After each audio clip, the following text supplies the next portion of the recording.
Greetings one and all, Super Wednesdays, here in the Holy Land, the Holy Apple, the Holy Hilltop, Tal Binyamin. We are on the 12th day of ER, 5783. The title of today's class, it's a whooper. Be prepared, May 5th, 2023. Be prepared, May 5th, 2023. Okay, this coming Friday, in 2 days, we have what's called the second Passover. If you didn't have enough on the first, or enough matzah on the first one, you have a chance for a little bit more, if you catch the drift. And most of us haven't really even heard of the concept of a second Passover. Those that have, maybe some of them will eat a few pieces of matzah for the event. However, we have an unbelievable class with Hashem's help, and we will see that it is not for nothing that out of all the holidays, we don't have Sukkot 2. We don't have Shavuot take 2. We only have Pesach take 2. The second Pesach. And that is, it can be very well, it could be very well be that the secret, the key to our redemption, the redemption of the Jewish people, redemption of the world, hides behind Passover or the second Passover. So that is why on Passover we have 2, because it is so potent, and in it holds the possibility of redemption. You have take 2. Now you know how Hollywood got that expression, take 2. Okay, in order to get to the second Passover, we have to take it from the top, discuss the first Passover. It wasn't that long ago, just a month ago. Okay, if we open up our Haggadot, the storybooks that we use on the night of Passover, we will notice that there are 2 seders that are going on simultaneously in our book. One we're familiar with and one we're not. The one that we all are familiar with, or should be familiar with, is that Rabbi Akiva in Bnei Brak had an event, a seder, at his house, and he invited their various sages like Rabbi Yoshua, Rabbi Tarfon, Rabbi Eliezer, Rabbi Elazar ben Azariah. That we're familiar. Ironically, if you want to make some money, perhaps ask somebody to find you that paragraph of the seder happening at Rabbi Akiva's house. Ask him to find it in our sources, in the Talmud, in the Mishnah. You will not be able to find it. Amazing. What is in our Talmud is in the tractate Brachot, page 12, side B. It says in the Mishnah that Rabbi Elazar ben Azariah said, I am like a person who's 70 years old. He was really only 18. God made a miracle for him, and he became old, so he would be respected as the president, so to speak, the Nasi of the Jewish people, replacing Rabban Gamliel, who was removed from the position. By the way, just in parenthesis, my uncle, who is 92, his name is Rabbi Richter from Chicago, Illinois. He told me the story that when he had COVID, he had to take off his beard. And afterwards, when it grew back, once again, he's 92 years old, amazing guy. He works out twice a week at a gym, and he still goes to teach kids. So he told me now, when his beard grew back, it grew back black. Amazing. It's like the opposite, the opposite side of Rabbi Elazar ben Azariah. No extra charge for that amazing information. You heard it here first. So, it starts off, the only information that we have in our source, the Talmud, is Rabbi Azariah saying, as is brought down in our books in the Haggadah, that I am like a person who's 7 years old, and I never had proof that there's an obligation to say, to mention the exodus of Egypt also at night. I knew in the mornings, in the daytime, but I didn't know at night, until Ben Zoma came around. That's what it says. It doesn't talk about Rabbi Akiva. It doesn't talk about the other participants of that evening. The second seder that takes place simultaneously in our books is not known to most of us. It's in actually the Tosefta, Tractate Psachim, the 10th chapter, 12th paragraph. There it talks about Rabban Gamliel, the former president of the Jewish people. He conducted a seder in the city of Lod, today where the Ben Gurion airport is, or the city which is a mixed population, Arabs and also Jews. And approximately a year and a half ago, there were tremendous riots by the Arabs against the Jews in that city of Lod. So that was Rabban Gamliel. Now, our two sources of a seder taking place, they had two different takes on what should be stressed on this evening. What is our goal this evening? According to Rabbi Akiva and the sages that were present by him in Bnei Brak, they discussed the entire night the storyline of what happened during the Exodus of Egypt, the actual story. Most people, unfortunately, are not familiar with the story. In fact, my daughter told me just a couple of years ago, my eldest daughter, she told me, wow, Abba, this is the first time I really heard the whole story, how it unfolded, when my daughter and her family came over to our house to celebrate Passover evening. So that was the first time she really knew the story. And this is my daughter went through, 12 years of heavy duty religious education. So unfortunately, most of us do not know the storyline of what happened. The second seder that's taking place by Rabban Gamliel in Lod, they were discussing the laws of Passover the whole night. Now, this could perhaps bring a chuckle to us, because think about it, like, were they discussing the laws of checking a person's house for chametz? That would be pretty funny, because we're after, been there, done that kind of thing. So we've already checked. What were they talking about? Were they talking about were they talking about how many days you have to check, how many days before Passover, if you leave your house, do you have to check it anyways?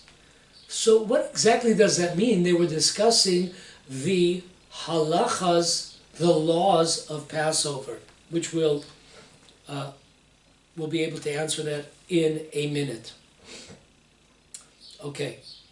According to the following three sages that I will mention, all these three sages prophesy, so to speak, in the same vein.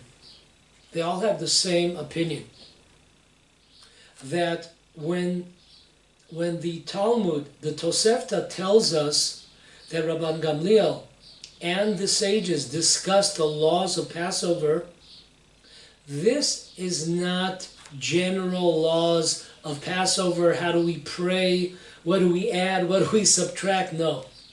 This is something very specific, because these three sages, they tell us that Rabbi Gamliel, even though the temple had been destroyed 50, 60 years before by the Romans, and of course the Romans ruled the land of Israel, Rabbi Gamliel continued to bring the Passover sacrifice, even though there was no temple, there was no Beit HaMikdash.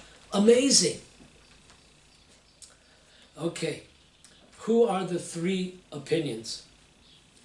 The first opinion is the Maharatz Chiyut. That was Rabbi Tzvi Hirsch Chiyut.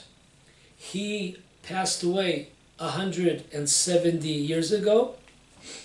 He, in his book, The Answers of the Maharatz, on chapter 76, he brings down this point that Rabbi Gamliel continued to bring the Passover sacrifice, though the temple was no longer in existence. In fact, he tells us an amazing historical fact, Rabbi Tzvi Hirsch. He tells us that for at least 500 years after the destruction of the temple, the Jewish people continued to bring the Passover sacrifice until the times of the Caesar named Constantine. Until those days, where he forbade the Jewish people to bring the sacrifice, and whoever would transgress his decree would face a tremendously high fine, financial fine, who knows whatever else. This is brought down in various historical books. So 500 years after Rabbi Gamliel, we spoke about 50 or 60 years after the temple was destroyed, continued to bring the sacrifice of the Passover. Number two is Rabbi Yaakov Emden. Rabbi Yaakov Emden passed away 250 years ago. In his book, The Answers of the Yavetz, chapter 89, he discusses this point. Last but not least, the Netziv, Rabbi Naftali Tzvi of Berlin. He passed away 130 years ago. In 3 or 4 places, he mentions this fact about Rabbi Gamliel sacrificing. I'll bring down 2. In his question and answers called Meshiv Davar, the 2nd volume, paragraph 56. In his commentary on the Torah, Ha'emek Davar, Deuteronomy, chapter 16, verse 3. Now, we have sages that tell us, when it says in the Tosefta that Rabbi Gamliel was, and the sages were discussing the laws of Passover, it's not general laws of Passover. They were discussing the laws of the sacrifice of Passover, the whole history of the sacrifice of Passover, not just the details from when you bring it to the temple, but the whole story in Egypt, how it unfolded with the Jewish people buying goats, buying sheep in order to sacrifice in Egypt the gods.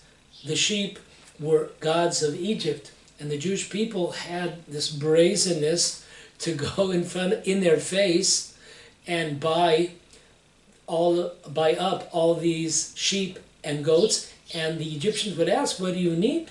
What do you need all of this livestock for? And they said exactly what they planned to do in another 4 days. So that is a tremendous amount of faith. Think about in our times, like Solomon Rushdie, how many decades was he underground? And when he came above ground, he spoke in a university, if I'm not mistaken, in New York, and somebody jumped on the stage and stabbed him. That's after how many decades, maybe 3 decades, that he was underground. Think about, there's a pastor in Florida that invited all of the TV and newscasts, and he burned the Quran in Florida. When's the last time we saw him?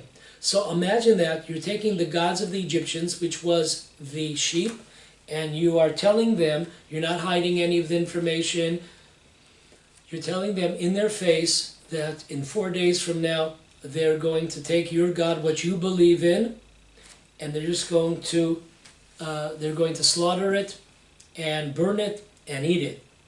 So that's a tremendous amount of faith.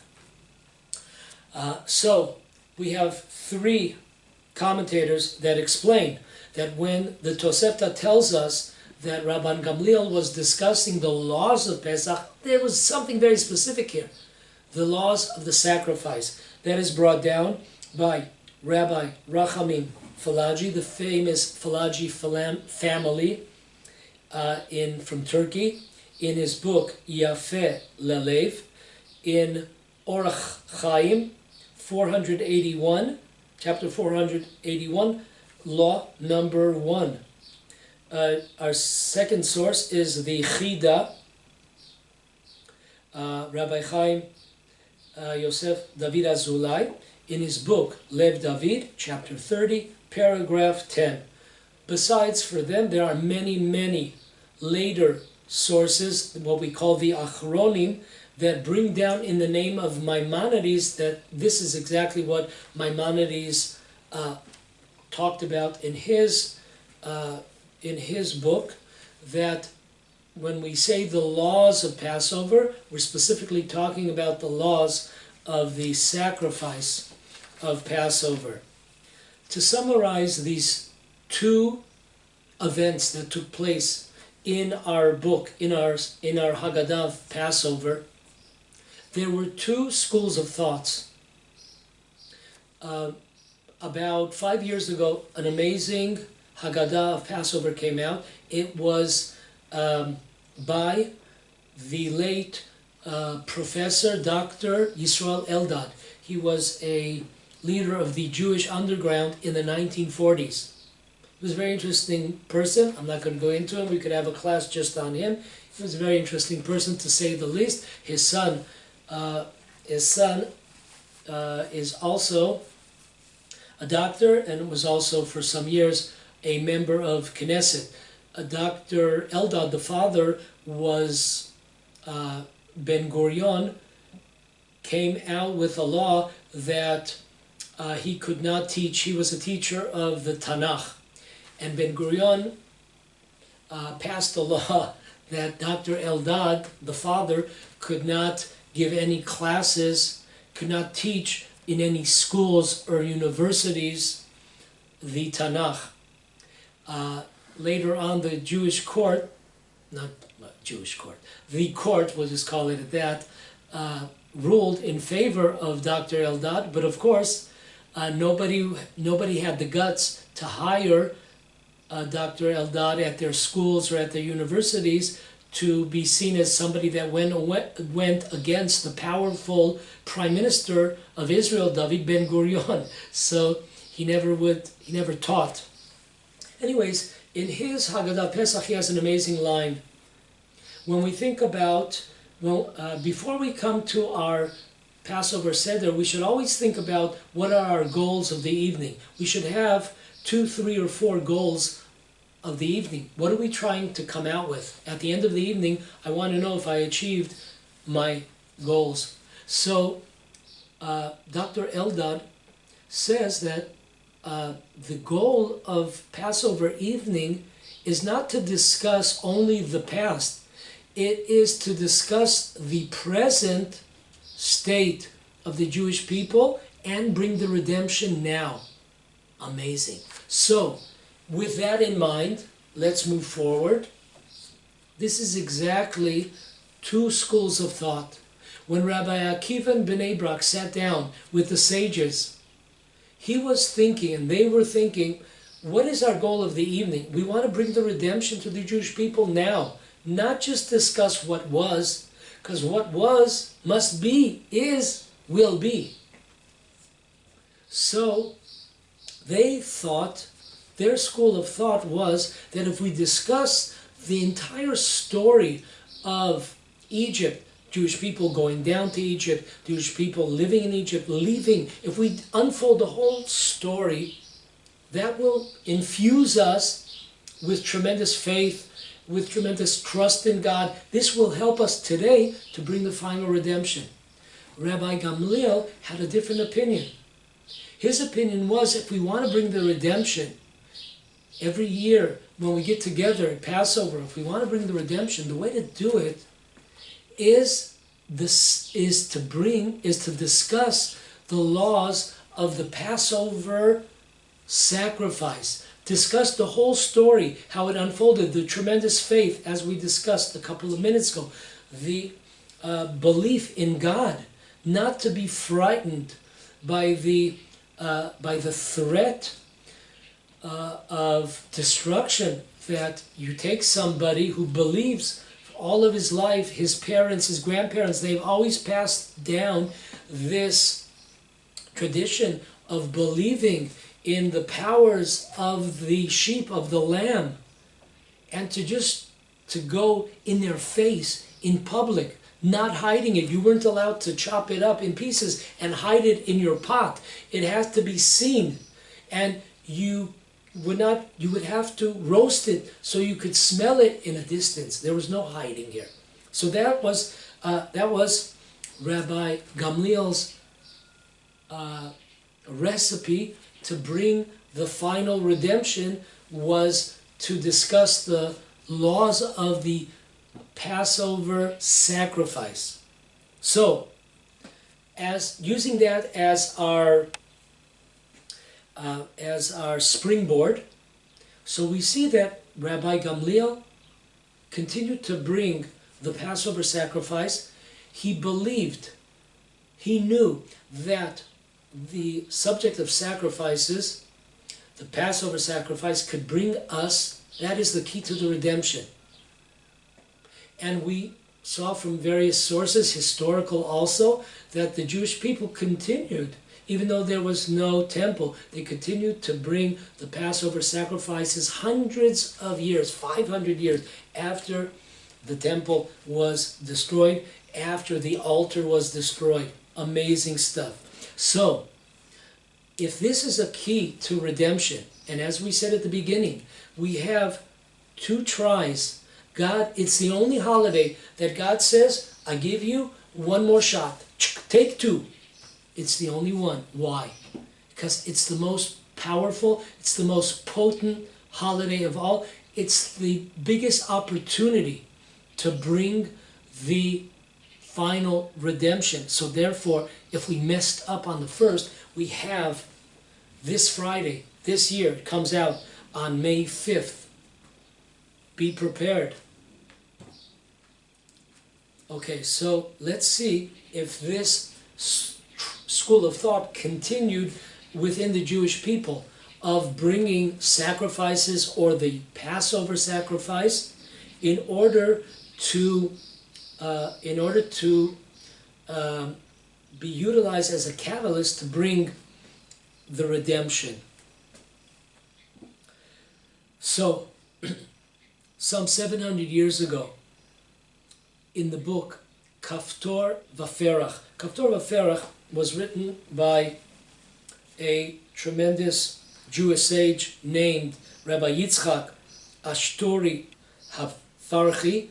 He writes a story in his book Kaftor Vaferach. It's a book about the laws of the land of Israel. He writes there an interesting story that happened to him. He tells that that a student named Rabbi Baruch came to meet up with Rabbi Yitzchak Ashturi Afarchi, and Rabbi Yitzchak, we'll call him for short, he has too many names here, Rabbi Yitzchak asked this scholar to check over his book. It's always a good idea to have things checked over 2, 3, 4 times to make sure that there were no mistakes. We all make mistakes. So this Rav Baruch comes over and begins a discussion with Rabbi Yitzchak. Now, who was this Rabbi Baruch? That he was such an important person that Rabbi Yitzchak, who was a great Torah scholar, wants him to look over the book. He must be also on the same level. So Rabbi Baruch was a student of one of the famous Balei Tosfot from France. His name was Rabbi Yechiel of Paris. So during this meeting with Rabbi Baruch, the student of Rabbi Yechiel of Paris, the discussion came, they started discussing Rabbi Baruch's own rabbi, Rabbi Yechiel of Paris. So Rabbi Baruch says the following, he proclaimed the following: my teacher, Rabbi Yechiel of Paris, wanted to go to Jerusalem to sacrifice the Passover lamb. At first, that was shocking to Rabbi Yitzchak, but then he started looking into the subject and he agreed. Folks, we're talking about the year 1257. 1257. Okay, so we're talking 770 years ago that this happened. Of course, there is no temple in Jerusalem. There is no altar in Jerusalem. But these two Torah giants, Rabbi Yechiel of Paris and also Rabbi Yitzchak Hafarchi, both agreed that it was permissible, it was a commandment, not only permissible, it was a commandment to bring the Passover sacrifice. Eventually, Rabbi Yechiel, along with 300 other rabbis, all made aliyah, went up to live and moved to the land of Israel. So this is one of our ancient sources going back almost 800 years ago. And once again, this is from the rabbis of the Tosafot. Later, passing the torch to the next, we have Rabbi Tzvi Hirsch Kalischer. Rabbi Tzvi Hirsch Kalischer, he was born in 1795 and passed away in 1874 on the 5th day of Cheshvan. Okay, so he passed away 150 years ago. Rabbi Kalischer was the prize student, top student of another famous rabbi named one of the leading, or perhaps the leader of European Jewry, Rabbi Akiva Eger. Rabbi Akiva Eger was born in 1761, passed away in 1837. Now, Rabbi Akiva Eger, one of the leading, or perhaps the leader of European Jewry, he was, to say the least, gung-ho on bringing sacrifices, at least bringing the Passover sacrifice. When I make a differentiation, it's because of the fact that there are only two commandments, positive commandments in the Torah, that if you do not partake in them, do not observe them, you would, if it would be on purpose, then the penalty is the harshest. Only two exceptions to the rule, that you would be cut off from the Jewish people, cut off from the future world. So this is very serious. That's why I sometimes will separate regular sacrifices and the subject of the sacrifice of Passover. So Rabbi Akiva Eger, he was gung-ho, he was on fire on this issue. In fact, his son-in-law, Rabbi Akiva Eger's son-in-law, was the famous Chatam Sofer, Rabbi Moshe Sofer of Hungary, the leading rabbi of the Hungarian Jews. This was his son-in-law. Rabbi Akiva Eger knew that his son-in-law, the Chatam Sofer, was connected with the famous Baron Edmund Rothschild. And of course, Rothschild was all over the world. He had connections with governments and in high places. So, therefore, Rabbi Akiva Eger told his son-in-law, the Chatam Sofer, please try to contact your friend, the Baron Rothschild, and try to see if he could help convince various local leaders, political leaders, and he would perhaps, because he was a well-to-do person, perhaps the Rothschild could finance to buy the place where the altar used to stand on the Temple Mount, buy that area so the Jewish people would be able to not just one time, but this would be owned by the Jewish people, this certain area of the Temple Mount. So the student, Rabbi Tzvi Hirsch Kalischer, he received this kind of education by Rabbi Akiva Eger, who sends his son-in-law to speak with the Baron, who should speak with other political leaders, and to buy the place of the Temple Mount where we could bring the sacrifices. Okay, now Rabbi Kalischer merited to live. Let's go back one step. The Turks, the Ottoman, they ruled the land of Israel from the year 1514 to the year 1918. That's a little over 400 years, 404 years. The Turks ruled the land of Israel, what was then called Palestine. And the Turks were terrible. They were cruel to the Jewish people. However, there was a slot, a golden age slot for 9 years.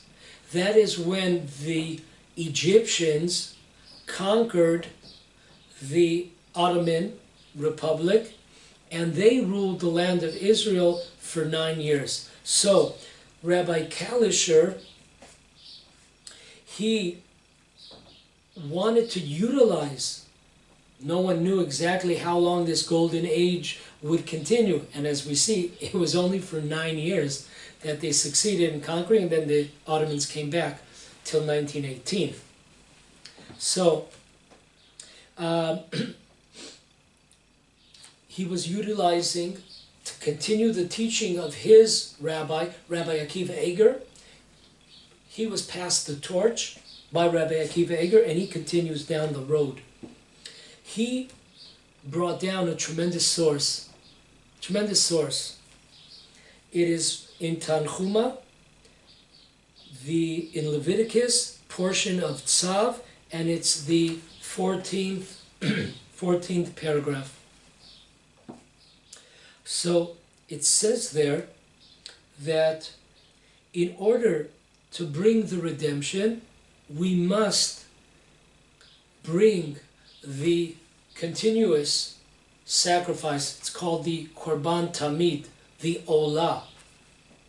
We must bring it to sacrifice it on the Temple Mount. If not, there will be no redemption. Now, check it out yourselves. That's an amazing thing. In order to bring the Messiah, we think about maybe guarding our tongue. Of course, that's a great thing to do. Being more meticulous, observing Shabbat with all the laws. 100%, it's a great thing to do. More power to you. But so many times we miss the grand slams. You know, we miss the Stephen Currys, we miss the LeBron James of the Torah, the hard hitters. And it's much easier for us to hide behind the skirt of the laws of speech, behind the laws of Sabbath, behind the laws of modesty. Once again, those things are important, of course, and we have to, all of us have to, improve ourselves 100%. But sometimes we miss the major leagues.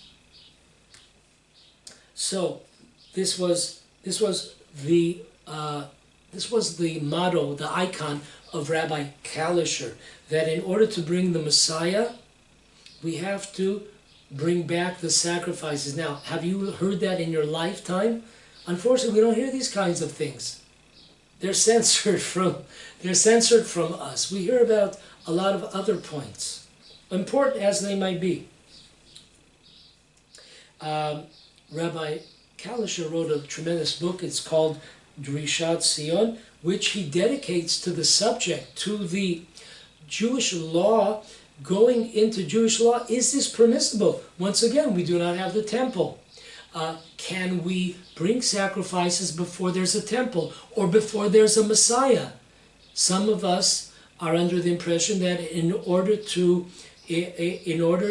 bring sacrifices, we need the Messiah and we need the temple. And he goes and brings down in his book, Drishat Sion, he brings down sources that say no, that we have sources in our Torah that tell us that the redemption process first will come the sacrifices, and later on the Messiah, and later on the rebuilding of the third temple, God willing. So that amazing thing. Okay, so as we mentioned, we'll just say it again, Rabbi Kalisher sent a letter, we have it. He sent a letter to Baron Edmund Rothschild. Today it exists in the new edition of his book, Rishat Sion. It was written, not written, but it was put together by a friend of mine, Yehudah Etzion, and he has there the original document. Amazing thing. We're talking about a document from almost 200 years ago in his handwriting. It's hard to read, of course, but we have it. So he asked the Baron to buy the place where the altar once stood. He asked him if he could do that and speak to various political leaders. There's also letters that Rabbi Kalisher sent back to his rabbi, Rabbi Akiva Eger, letters back and forth, discussing the laws, okay, the permissibility of bringing sacrifices or the Passover sacrifice, whatever it might be. Okay, we spoke about the Chatam Sofer, Rabbi Moshe Sofer. Rabbi Moshe Sofer lived, born in 1762, passed away in 1839. He was one of the most famous, known leaders of European Jewry, Hungarian Jewry, European Jewry. And he writes in a couple of places, I'll just mention two, in his question and answer on Yoradea, question number 236, question number 306, where he writes, there the Chatam Sofer writes, that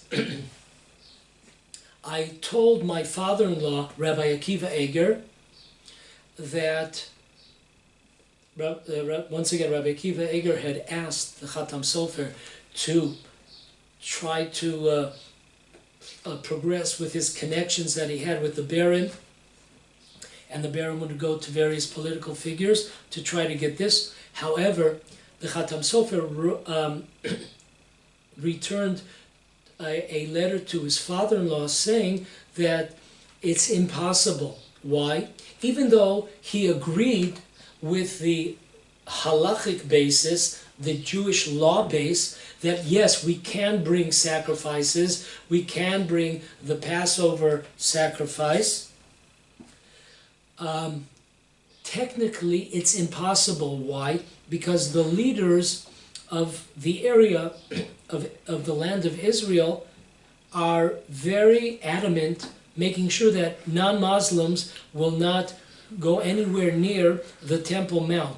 So, even though, according to the Jewish law, it is permissible, even though we do not have a temple, even though the Messiah has not come, and even though we're not pure, we don't have the red heifer, we could still sacrifice, at least the Passover sacrifice, he writes, the Chatam Sofer. So that is an amazing, we have amazing giants of Torah. We have Rabbi Akiva Eger, we have the Chatam Sofer, we have Rabbi Kalisher, we have the Balatosfot, Rabbi Yechiel of Paris, we have the Kaftor V'Ferach, all they're shooting the same arrows in the same direction, that it is permissible in our times to bring sacrifices. Okay. The torch would be passed, the fervor to renew the sacrifices and thus bring the redemption to the Jewish people. Once again, we're talking about a grand slam here. We're not talking about first base, second base. No, we're not talking about triples either. We're talking about grand slams here. To bring the redemption. To bring the redemption. This is the way. This is the path. And unfortunately, most of us are nowhere to be found when it comes to the temple, when it comes to the laws, the sacrifices. We're not on board with the issue. And this is perhaps, we're not prophets, but this would seem like a pretty big issue to be holding back the coming of the Messiah. This is why we've tried so many things and they don't seem like they're working, but we haven't tried enough of this. So all of us that are watching this, first of all, share it with others, get the message out. It's very, very important. We have to change our headspace, change the way that our attitude, the way that we see the world. This is an important issue, and this is an opportunity we have on Friday. I said, be prepared. We have to talk to God in your prayers. Say, listen, we want to be able today on the second Passover. We're ready. We're on board. God, we're going to learn more. We accept upon ourselves to learn a little bit more about the temple and the service there and the altar and this subject. We will become closer to this subject. That makes a tremendous difference within the Jewish community, within the Jewish people. This might be able to bring the redemption. Who knows? Okay.